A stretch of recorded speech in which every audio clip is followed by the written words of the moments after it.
మంత్రివర్యులు ఉత్తమ్ కుమార్ రెడ్డి గారు.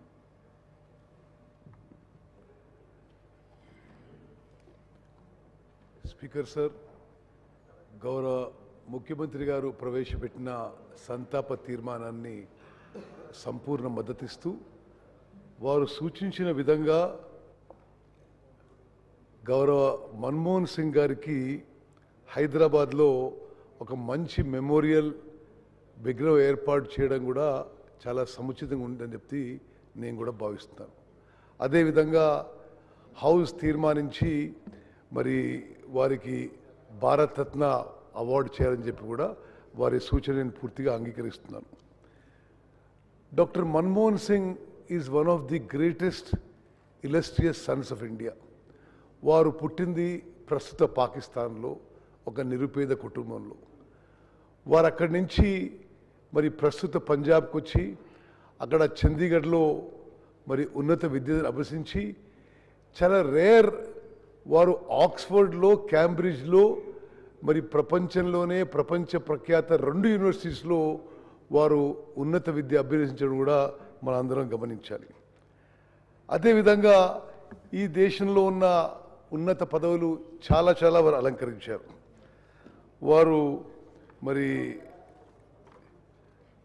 ఫైనాన్స్ సెక్రటరీగా ఉన్నారు గవర్నమెంట్ ఆఫ్ ఇండియాగా, రిజర్వ్ బ్యాంక్ ఆఫ్ ఇండియా గవర్నర్గా ఉన్నారు, ప్లానింగ్ కమిషన్ డిప్యూటీ చైర్మన్గా ఉన్నారు, మరి యూనివర్సిటీ గ్రాంట్స్ కమిషన్ చైర్మన్గా ఉన్నారు, మరి దేశానికి గొప్ప ఆర్థిక మంత్రిగా ఉన్నారు, మరి రాజ్యసభలో లీడర్ ఆఫ్ అపోజిషన్గా ఉన్నారు, మరి 10 ఏళ్ల పాటు మరి భారతదేశానికి ప్రధానమంత్రిగా ఉండి అద్భుతమైన సేవలు అందించిన విషయం కూడా మరి ఈరోజు గుర్తు చేసుకోవాలి. మరి ముఖ్యమంత్రి గారు అన్నట్టుగా ల్యాండ్ అక్విజిషన్ విషయంలో ఒక ల్యాండ్ మార్క్ లెజిస్లేషన్ తీసుకోవడం జరిగింది. ల్యాండ్ అక్విజిషన్ విషయంలో ఎప్పుడు కూడా కాంగ్రెస్ పార్టీ మరి టాప్ లీడర్షిప్లో ఒక భావన ఏంటంటే ఈ ల్యాండ్ అక్విజిషన్ చేసినప్పుడు ఒక మానవీయ దృక్పథంతో ఒక హ్యుమానిటేరియన్ యాంగిల్తో మరి ఎవరినైతే మనం డిస్ప్లేస్ చేస్తున్నామో, ఏదో డెవలప్మెంట్ చేస్తామని లేదా ఇండస్ట్రీస్ పెడతామనో లేదా ప్రాజెక్ట్స్ కడతామనో లేదా మరో కారణంగా ఎవరినైతే డిస్ప్లేస్ చేస్తున్నామో అన్ని విధాలుగా వారికి మరి కంపెన్సేషను, రీలొకేషను, సరి అయిన R&R ఉండాలని చెప్పి మరి మన్మోహన్ సింగ్ గారు ప్రధానమంత్రిగా ఉన్నప్పుడు ఒక ల్యాండ్ అక్విజిషన్ యాక్ట్ తీసుకునే విషయం మనం గుర్తు చేసుకోవాలి.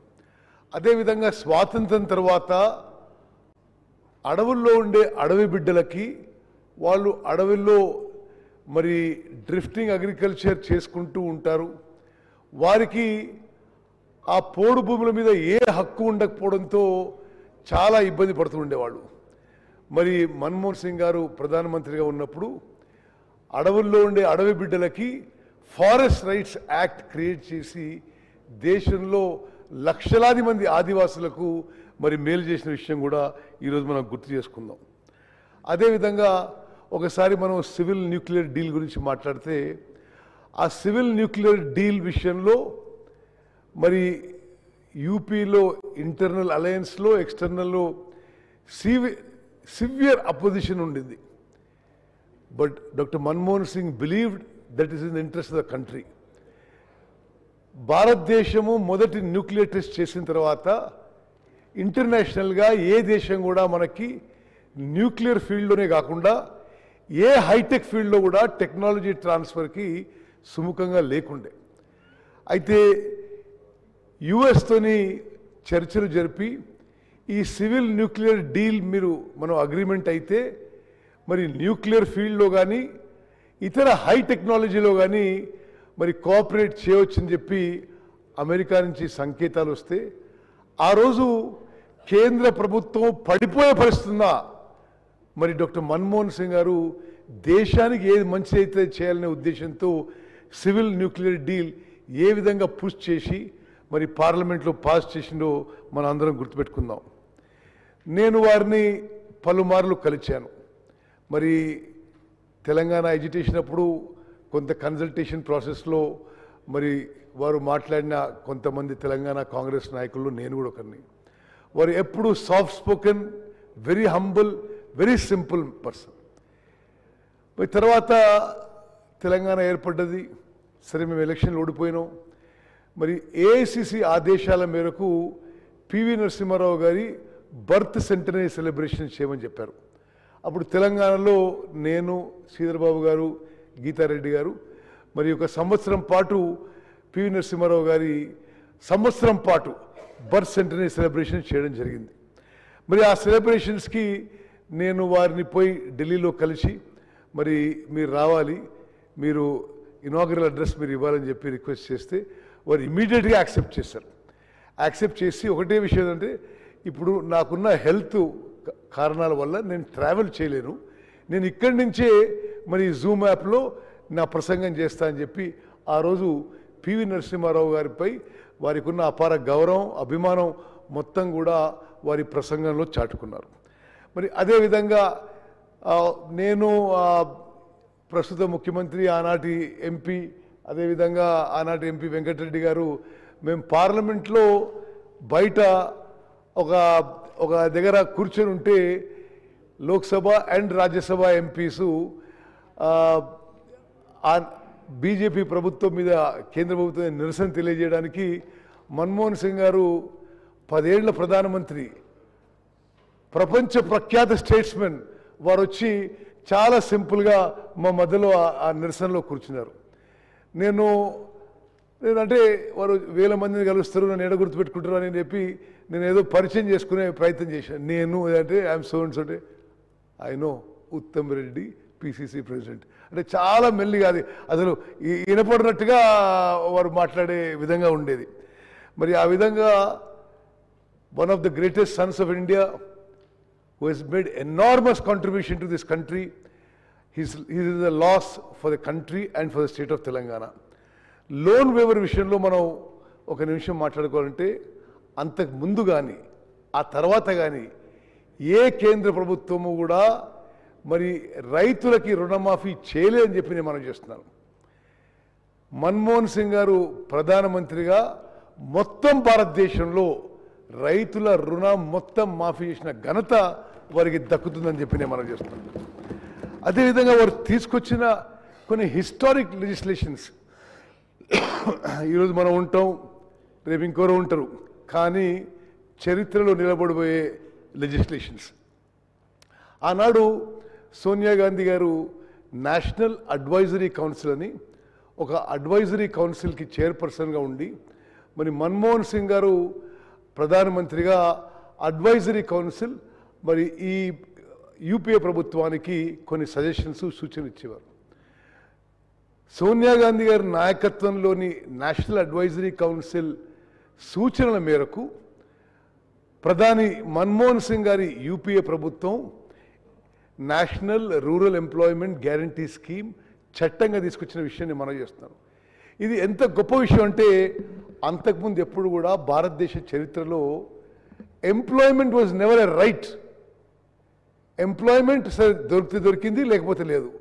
కానీ గ్రామీణ భారతదేశంలో ఈ రూరల్ డిస్ట్రెస్, ఫైనాన్షియల్ డిస్ట్రెస్ చాలా ఉందని, ఈ మైగ్రెంట్ లేబర్ ప్రాబ్లం చాలా తీవ్రంగా ఉందని గమనించి మనము రూరల్ ఇండియాకి ఏదో విధంగా మరి ఈ మైగ్రెంట్ లేబర్కి, ఈ పని దొరికిన లేబర్కి మరి ఉపాధి కల్పించాలి, కొంత రూరల్ ఎకానమీకి కొంత అమౌంట్ పంపించాలని ఒక మంచి ఉద్దేశంతో ఎన్ఆర్ఈజీ స్కీమ్ మొదలుపెట్టడం జరిగింది. ఆనాటి నుంచి ఈనాటి వరకు చాలామంది చాలా విమర్శలు చేశారు. కానీ even today the main stay of rural economy in India is the Mahatma Gandhi national rural employment guarantee scheme. అదేవిధంగా ప్రభుత్వంలో ఉండేవాళ్ళు ఎవరు కూడా వాళ్ళని ఇతరులను ప్రశ్నించడం ఎవరికి ఇష్టం ఉండడం లేదు, రాష్ట్ర ప్రభుత్వాలకు కానీ కేంద్ర ప్రభుత్వాలకు కానీ. మరి మనం చూస్తున్నాం, అంటే ముందు కూడా కేంద్ర ప్రభుత్వాలను చూస్తున్నాం, తర్వాత కూడా చూస్తున్నాం, రాష్ట్ర ప్రభుత్వాలను చూస్తున్నాం. ఎవరైతే ప్రభుత్వంలో ఉన్నారో వాళ్ళు జవాబుదారితనంగా ఉండాలి, ట్రాన్స్పరెంట్గా ఉండాలి, ఇన్ఫర్మేషన్ ఎవ్రీ సిటిజన్స్కి అవైలబుల్ ఉండాలి అని రైట్ టు ఇన్ఫర్మేషన్ ఒక హిస్టారిక్ లెజిస్లేషన్ తీసుకొచ్చారు. అంటే నువ్వు 10 రూపాయలు కడితే ఏ పౌరునికైనా తహసీల్దార్ నుంచి ప్రధానమంత్రి వరకు ప్రజా సొమ్ముతో ఏ యాక్టివిటీ చేసినా పూర్తి వివరాలు ఇవ్వాల్సిన బాధ్యత, రెస్పాన్సిబిలిటీ ప్రభుత్వం మీద ఈ హిస్టారిక్ లెజిస్లేషన్ పెట్టడం ఇది మనం అందరం గమనించాలి. అదేవిధంగా మరి రైట్ టు ఎడ్యుకేషన్, మరి నేను ముందు చెప్పినట్టుగా మన్మోహన్ సింగ్ గారు చాలా పేదరికంలో పుట్టారు. వారి చిన్ననాటి ఎడ్యుకేషన్ కూడా చాలా కష్టంగా అయింది. అయితే ఒకనాడు వారు అన్న మాటలు నేను రిపీట్ చేస్తున్నాను.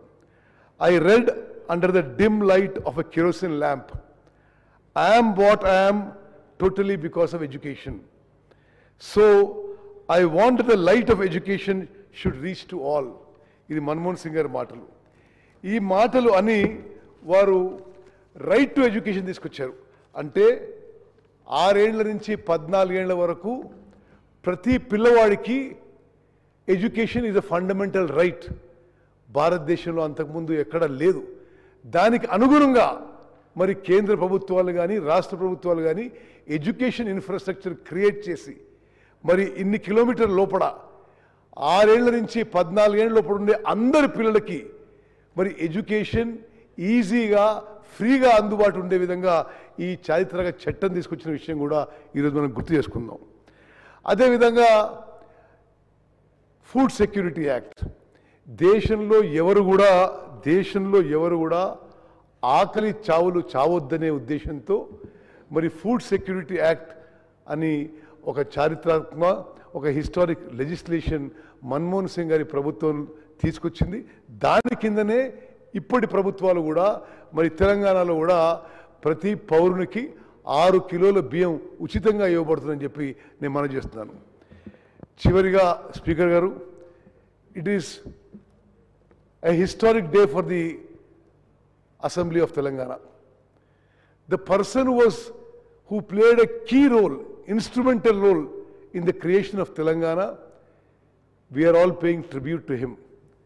నిస్సందేహంగా సోనియా గాంధీ గారు మరి యూపీఏ చైర్పర్సన్గా ఉండి, మన్మోహన్ సింగ్ గారు ఆనాటి ప్రభుత్వానికి కోalition గవర్నమెంట్కి ప్రధానమంత్రిగా ఉండకపోతే మరి తెలంగాణ రాష్ట్రం రావడం అనుమానమే. వారు ఇరువురు కూడా తెలంగాణ రావడానికి ఏమేమి చేయాలో అన్ని చర్యలు తీసుకున్నారు. ఆ రోజు మరి ఒకటి కాంగ్రెస్ పార్టీ నష్టపోతుంది అందరికీ తెలుసు. అదేవిధంగా ఒక ప్రాంతం వారు విడిపోయే పెద్ద భాగం ఉన్నవాళ్ళు చాలా తీవ్రంగా దీన్ని వ్యతిరేకిస్తున్నారు. ఎవరేమనుకున్నా సరే మరి తెలంగాణ రాష్ట్రం ఇవ్వాలనే దృఢ సంకల్పంతో సోనియా గాంధీ గారు, మన్మోహన్ సింగ్ గారు ముందుకు పోయినందుకే ఈరోజు తెలంగాణ రాష్ట్రం ఏర్పడదని చెప్పి ఈరోజు శాసనసభలో మనం రికార్డ్ చేసుకోవాలి. ఎందుకంటే ఆ రోజు మనం పరిస్థితి గమనిస్తే కాంగ్రెస్ పార్టీ అధికారంలో ఉంది. లోక్సభలో మరి చాలామంది సభ్యులు దాన్ని వ్యతిరేకిస్తున్నారు. అయినా సరే ఎవరేమనుకున్నా సరే ఇది న్యాయం, ఇది ధర్మం, ఇది చేయాల్సిన పని, ఇది మాట ఇచ్చినామని చెప్పి లోక్సభలో ఈ తీర్మానము, ఈ చట్టం పాస్ చేశారు. అదేవిధంగా రాజ్యసభలో చట్టం పాస్ చేశారు. అదేవిధంగా president of India gazette notification మరి ఇవ్వడంలో కూడా మన్మోహన్ సింగ్ గారి పాత్ర ఇవన్నిటిలో గొప్పదని చెప్పి నేను మనం చేస్తాను. చివరిగా నేను ఆ రోజు తెలంగాణ కాంగ్రెస్ పార్టీ నుంచి ప్రతినిధిగా ఒక విషయం ఈరోజు ఆన్ రికార్డ్ చెప్పదలుచుకున్నా. ఆ రోజు తెలంగాణ రాష్ట్రం ఇవ్వాలనా వద్దా, ఇస్తే హైదరాబాద్ నగరానికి ఏ స్టేటస్ ఇవ్వాలి, హైదరాబాద్ నగరానికి వచ్చే ఆదాయం ఎట్లా విభజించాలని పలుమార్లు చర్చలు జరిగినాయి. ఆ కన్సల్టేటివ్ మీటింగ్స్లో నేను కూడా తెలంగాణ కాంగ్రెస్ ప్రతినిధిగా పాల్గొన్నాను. ఆనాడు కూడా ఉమ్మడి ఆంధ్రప్రదేశ్లో 23 జిల్లాలు ఉంటే సరే హైదరాబాద్ నగరం was the financial capital, was the financial source of combined Andhra Pradesh also. Srikrishna commission కూడా ఎప్పుడైతే ఆప్షన్ 1 to 5 రాశారో మరి వేరు ఆప్షన్స్ ఇచ్చారు. మరి రాష్ట్రాన్ని విభజించినప్పుడు హైదరాబాద్ ఇట్లా చేయాలి అట్లా చేయాలని. కానీ నేను ప్రత్యక్ష సాక్షిగా మనవి చేస్తున్నాను, ఆనాడు సోనియా గాంధీ గారు, మన్మోహన్ సింగ్ గారు తీసుకున్న నిర్ణయం అండ్ అన్ఎన్కంబర్డ్ హైదరాబాద్ అంటే ఎటువంటి ఆంక్షలు లేకుండా Hyderabad will be A capital of Telangana, all revenue Hyderabad will come to Telangana అనే నిర్ణయం తీసుకొని ఈరోజు తెలంగాణ రాష్ట్రం ధనిక రాష్ట్రం కావడానికి, ఫర్ తెలంగాణ రాష్ట్రం, for Telangana state to be the map of India, for the Hyderabad to be the fastest growing city in the country, and for Telangana to be fastest growing city, I mean, it is a contribution of Sonia Gandhi and Manmohan Singh. Speaker garu, nenu variki ఘనంగా నివాళులర్పిస్తూ ముగించుకుంటాను. జై హింద్. గౌరవ సభ్యులు మీర్ జుల్ఫికర్ అలీ.